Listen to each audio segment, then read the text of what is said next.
So, here in the mall, after work, dala-dala ko yung bottle ko. And, kakain muna kami somewhere. So, dala-dala ko rin yung balance powder ko. And, yung ganun ba na kapag kakain ka, yung hindi ka feeling guilty na kumakain ka. Kasi alam mong may support ka na yung carbs na kinakain mo is kontrolado. Yun yung pinaka-importante doon, di ba? So, eto yung dito muna kami sa KFC. And then, I'll prepare my, of course, itong balance.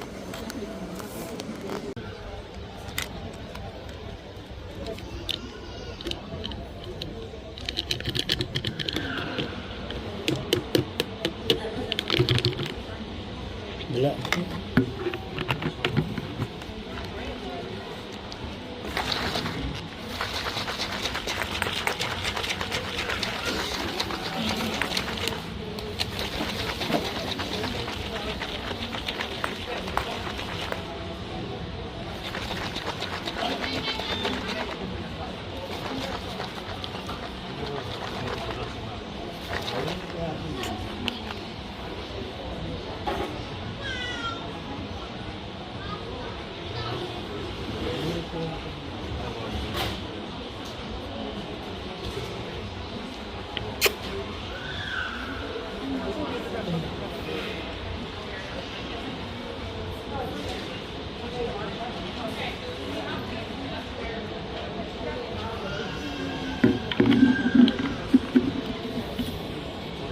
Yan, tapos na ako mag-KFC.